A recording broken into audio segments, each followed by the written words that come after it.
The M56 Scorpion. Well liked in popular culture, from video games to model kits, the Scorpion has gained a legendary status. But why? Especially considering you would be hard-pressed to find any former crew member who holds fond memories for this vehicle. Well, we are going to look at the M56 Scorpion, or SPAT, from concept to production to its use in Vietnam, and consider whether this actually was a needed vehicle for the Airborne. Was it a case of too little too late? Or was this Scorpion simply just a soup sandwich from the get-go? Please let us know in the comments. June 27, 1965. With their M56 Scorpions, 1st Platoon, Delta Company of the 16th Armored, 173rd Airborne Brigade began conducting a security mission in Phuoc Long Province, Republic of Vietnam. This mission would be their baptism by fire.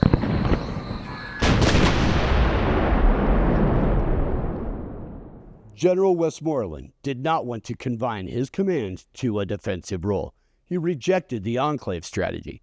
Westmoreland's desire to expand in-country operations was given carte blanche after June 26, 1965, when the Department of Defense gave him authority to commit U.S. ground forces anywhere in the country when, in his judgment, they were needed to strengthen South Vietnamese forces. Immediately, he ordered soldiers of the 173rd Airborne into a known VC stronghold, War Zone D, an area which began almost 40 clics northwest of Saigon. Among these sky soldiers was Delta or D Company of the 16th Armor. This was the only company in the U.S. Army to employ the M56 SPAT or Scorpion in Vietnam, and in the summer of 1965, 1st Platoon had 6 of them. The mission of Delta Company, 16th Armor, was to close with and destroy enemy forces using fire, maneuver, and shock action in coordination with other arms. And in Phuoc Long Province, D-16th Armor received its first taste of closing with the enemy. The company also received its first acknowledgments for VC body counts. Staff Sergeant Sinclair was given credit for dispatching a sniper from his APC with a .50 caliber, while an M56 SPAT under the command of Sergeant Jones was credited with eliminating 5 enemy combatants. This was the first time the M56 Scorpion received enemy fire and delivered its first combat kills. Although the men of D-16th Armor and their SPAT crews were quite unique, not just in Vietnam, but in Army history, the M56 crews likely did not feel special as they sat in their unprotected, outdated, some might say obsolete vehicles. By that summer of 1965, the first time the SPAT saw combat, the concept was already 17 years old, with an origin story beginning in 1948. In the early stages of the Cold War, the U.S. Army's airborne forces faced a stubborn problem. Paratroopers could seize ground quickly, but they lacked a suitable self-propelled anti-tank vehicle light enough to drop from the sky. One solution the U.S. Army fielded was the M56 Scorpion. On October 6th and 7th, 1948, the Conference on Anti-Tank Defense was held at Fort Monroe, Virginia, to discuss, among other topics, an ever-present issue with the U.S. Army's airborne forces, their lack of heavy self-propelled firepower. This meeting recognized the need for a self-propelled anti-tank vehicle that could deploy during Phase 1 of an airborne assault.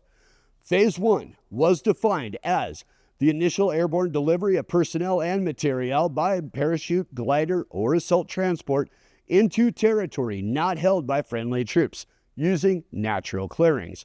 All combat materiel must be ready for effective employment immediately, and all construction equipment within 1 hour of delivery. For planning purposes, Phase 1 is assumed to last 24 hours. It was proposed that the weight and dimensions of the self-propelled gun permit it for transport in Phase 1 of airborne operations.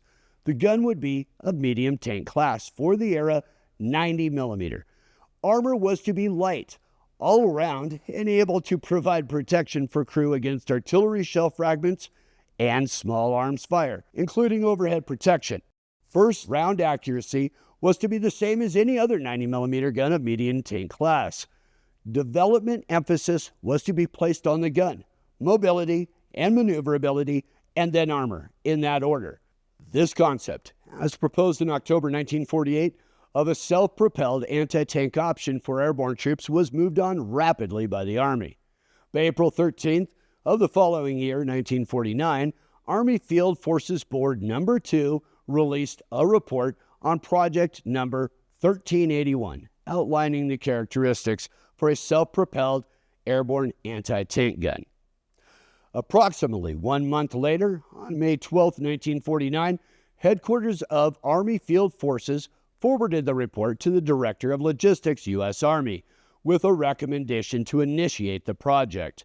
About 3 weeks later, Logistics Division, GSUSA, wrote to the Chief of Ordnance with their proposal and requested that this project be initiated with the least practicable delay. On October 20th, 1949, approval was granted for the development and manufacture of pilot models of the 90mm gun T119 and ammunition. The T119, which was basically the M56 90mm gun, was found not suitable for the project. But by January of the following year, the actual date was January 9th, 1950, Watervliet Arsenal produced a sketch, WVT E977, which outlined the proposed 90mm gun T126. This was basically the M54 90mm gun, and this gun was found suitable and was used for the project. The characteristics for a Phase 1 airborne self-propelled anti-tank vehicle were further outlined in February of 1950. Again, it had to possess a 90mm gun that could fire the same ammunition as the standard medium tanks of the time. It had to be deployable in the first phase of an airborne operation via airdrop from a cargo plane, parachute, and glider option was omitted. The vehicle was not to exceed 16,000 pounds. It had to possess at least 20 rounds of ammunition on storage in the vehicle. The vehicle needed to have a minimum speed of 25 miles per hour and a range of at least 100 miles before refueling. On February 16, 1950, the Ordnance Department initiated the development project for the carriage motor 90mm gun T101. Almost immediately after initiative was taken by the Ordnance Department, development data was gathered during observations of Exercise Swarmer, which began in April of 1950. For the point of the T101's development, this airborne exercise provided valuable information about heavy equipment drops. In 1952, General Motors delivered to the Army two 90mm full-tracked self-propelled gun T101 pilot vehicles for testing. Although the requirements were strict, the Cadillac division of General Motors produced two test vehicles that met most of the Army's requirements from the get-go. The vehicles were armed with the 90mm M54 cannon. The pilot T101 could hold 29 rounds of ammunition, 9 more than the project required. The drivetrain allowed the T101 to travel upwards of 28 miles per hour, 3 miles per hour faster than the project's minimum requirement. With a fuel capacity of 55 gallons, the T101 had a cruising range of approximately 140 miles, 40 miles per gallon more than the project's minimum requirement. The T101 was highly maneuverable. It could climb slopes up to a 60% grade. It could climb vertical obstacles 30 inches high, cross a max trench span of 48 inches, and turn within a 6.5-foot radius. Fording depth was 42 inches or 60 inches with a fording kit, and with just over 4 psi ground pressure, it could go over mud, sand, or snow. All of these points met the Army's original minimum requirements for the vehicle. What about armor? You remember the initial outline as proposed at the 1948 conference? Armor was to be light all around and able to provide protection for crew against artillery shell fragments and small arms fire, including overhead protection. Yeah, well, that went out the window. In order to keep the weight below the 16,000-pound maximum allowance, armor was omitted, save for a small shield. The T101 pilot vehicles had a crew of 3, driver, gunner, and loader. From 1952 to 1955, the two T101 pilot vehicles were tested at Army proving grounds. Endurance trials, ballistic performance, and most importantly, airdrop capability were tested. One of the pilot vehicles was successfully dropped multiple times at Fort Bragg, North Carolina, from a Fairchild C-119 flying boxcar. The T-101 looked good-ish, but it was not perfect. The biggest issue was the M54 90mm cannon, specifically the recoil.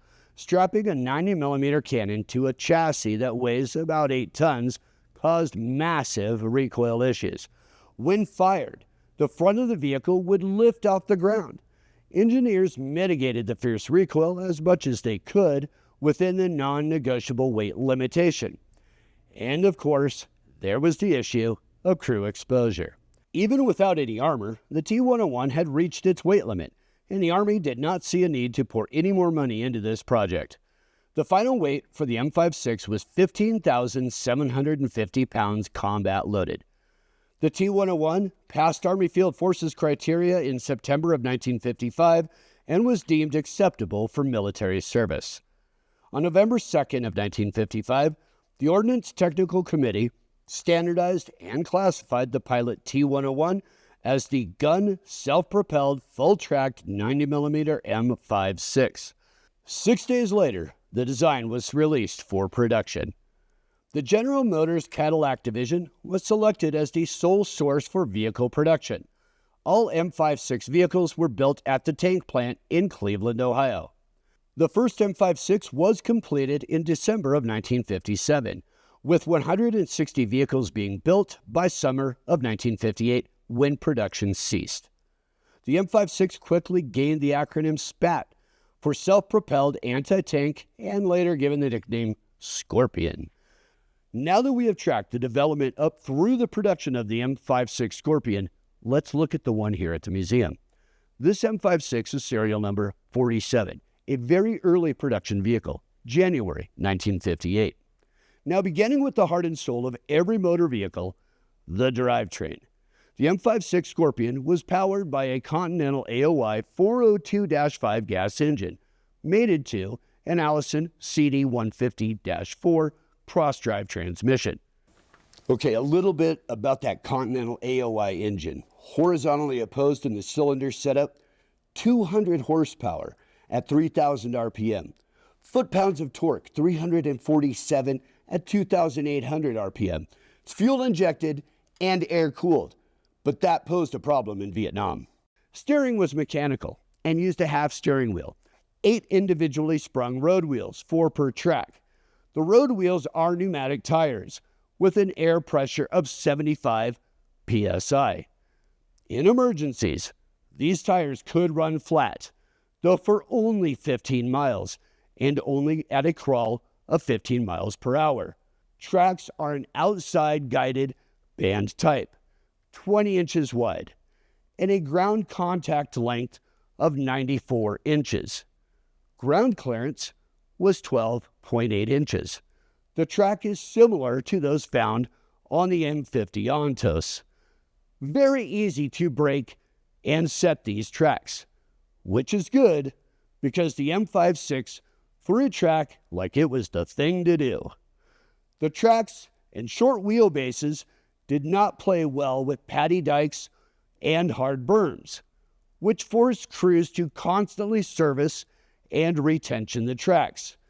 Additionally, the ground resistances of the rubber tracks were quite poor. They had difficulty moving through the rough terrain. The tracks, suspension, and steering were a continuous problem with these vehicles in the field, and deployment to Vietnam only exacerbated these issues. The ball joint connections in the steering mechanism were made just strong enough for normal operations, on testing grounds anyway, and not hard turns, like the ones you're going to need in a combat condition. If those connections break, you will lose control of your vehicle. There are reports of M56 Scorpions flipping over due to thrown track bands or broken steering. Now, the Continental AOI engine also suffered. The air-cooled engine was prone to overheating. Additionally, dust ingestion, hot starts, fuel ignition quirks, and constant engine adjustments kept mechanics busy. The harsh reality? The Scorpion was a maintenance nightmare. These mechanical issues would not have been so bad if Troop D of the 16th Armor had not been the only unit in Vietnam to utilize the platform. This meant spare parts and special tools were not available everywhere. Cannibalization and improvisation were common when the supply chain lagged. The openness of the M56 was a massive issue, not only because it exposed the crew to enemy fire, but all of the elements. Crews were continuously cleaning, relubing, chasing corrosion, and resealing leaks. In preventative maintenance monthly, we can see this issue being brought up. Water and scotch, bourbon and rye mix well, but if it gets into the recoil mechanism of the 90mm gun on your M56 Scorpion, it spells trouble. It may not recoil properly and could damage your weapon. Yeah, I'm sure that was easy, keeping out water in Vietnam. To quote a crew member from Vietnam regarding crew exposure, the Scorpion was not a tank, nor an armored fighting vehicle. It was simply a gun system mounted on tracks for all-terrain mobility, with zero armor protection for the crew. The driver did have a plexiglass windscreen, which broke immediately upon encountering bushes and trees. The openness is going to cause two other issues. First is carbon monoxide poisoning. As you can see, I'm currently sitting in the loader's seat, and just beside me is the exhaust for the Scorpion's engine. When the engine is running, the exhaust is going to go directly toward the loader. Carbon monoxide was such a worry that the Dash 10 manual for the M56 has an entire paragraph that warns of it. Let's see. Per the Dash 10 TM, deep fording is also a problem for the M56 because the vehicle simply isn't sealed for it. The Scorpion's fighting compartment is completely open, so water would flood into the gun mount, sights, radios, ammunition, long before you reached any deep depths. Its air-cooled Continental engine relies on unobstructed airflow and has low intake exhaust points. Without snorkels or blanking plates, water ingestion and stalling are likely. Electrical cables, switches, and the cross-drive linkages are also exposed, making shorts corrosion and binding a real risk after immersion. Not to mention, the crew would be completely soaked during these operations. And as I mentioned before, the Scorpion also suffered from recoil issues. The recoil threw the vehicle back with every shot, wearing down components and parts quickly. The recoil from the 90mm gun literally beat up the M56. It shook fittings loose and beat up shields, brackets, optics, mounts, and electrical connectors. Bore sight and linkages wandered and had to be rechecked. A lot. Maximum firing rate was 10 rounds per minute. Remember, before you're ready to fire, you must make sure that the brakes are engaged. If not, the Scorpion is going to roll back from the sheer force of the recoil. And before you move the vehicle's position, make sure that the gun traverse lock is engaged. If not, moving the Scorpion can tear up the traversing mechanism and break the teeth off in the gear. So who were the lucky recipients of the M56 Scorpion? Well, lucky might not be the right word, but the Scorpion was built for airborne troops, and that included the 173rd Airborne Brigade separate. On March 26, 1963, the 173rd Airborne Brigade separate was assigned to the regular Army and activated on Okinawa. Company D of the 16th Armor was an original component of the 173rd Airborne Brigade when the brigade was formed on Okinawa. That company provided an organic anti-tank capability to the otherwise very light Airborne Brigade structure, and some early documents identify it as Company D Anti-Tank 16th Armor. For nearly 2 years, until its deployment to Vietnam, the company had 3 platoons equipped with the M56 Scorpion self-propelled anti-tank system, SPATS. It was the only independent armor company in the Army. The unit was tasked as the Pacific Command's Quick Reaction Force. During their time in Okinawa, they prided themselves on being the toughest fighting men in Okinawa, if not in the entire U.S. Armed Forces. They even took their theme song from the TV show Rawhide. As the Pacific Quick Reaction Force, when the United States deployed to Vietnam, the 173rd Airborne was the first major U.S. Army ground combat unit sent. This made Company D, 16th Armor, the first U.S. Army armor unit to arrive in Vietnam. Their constant training on Okinawa was not for naught. They were getting ready to go live. But here's where things start to go sideways for the Scorpion. During that preparation on Okinawa, some changes were made to Company D 16th Armor regarding their 3 platoons of Scorpions. As the company was on lockdown, preparing to leave Okinawa, 2 of the 3 platoons turned in their Scorpions and traded them for 113s, armor personnel carriers armed with 50 caliber machine guns. The M113 had already been used effectively by ARVN units for years, and there were serious doubts about how well the Spats, or M56, would hold up in the Vietnam environment. So even before they leave Okinawa, 2/3 of D-16 basically say, regarding taking their Scorpions into combat, yeah, thanks, but we'll take the M113s. This resulted in 1 platoon, which consisted of 6 M56 Scorpions being left for deployment. The D-16 left Okinawa on the Navy transport USS General W.A. Mann, landing at Vung Tau, and then moving straight to Ben Hoa. Their Scorpions and gear followed a few days later, on 3 transport freighters, and were then convoyed up to Ben Hoa. Yep. All of those years developing an air-dropped, self-propelled anti-tank vehicle, and it ends up coming into combat on a lowboy trailer. The whole concept of deployment and operation of the SPAT during Phase 1 of an airborne operation was non-existent as well, since the troops arrived days apart from their vehicles. The 173rd's initial mission was to defend U.S. bases, especially Ben Hoa Air Base near Saigon, and to serve as a rapid reaction reserve. Within days, that mission expanded to offensive counterinsurgency, search and destroy operations against the Viet Cong forces. Company D 16th Armor provided armor support for the brigade on those search and destroy missions. The terrain, the jungle canopy, the airfields, it all made dropping Scorpions from aircraft impractical. So already, before we even talk about the combat performance, the M56 is failing at the one thing it was built to do, be an air-dropped anti-tank asset. And its role in Vietnam? Extremely limited, as in less than 1 year of use in Vietnam. This was an anti-tank weapon, brought to a conflict where enemy tanks were almost never encountered. So it got repurposed. Instead of hunting armor, Scorpions were used mainly for direct fire support. Definitely not what it was designed to do.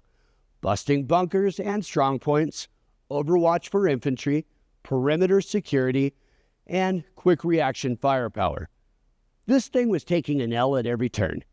For 15 years of research and development, testing, manufacturing, and Army structure reorganization, we end up with 6 operational vehicles seeing roughly a year of combat with 1 platoon.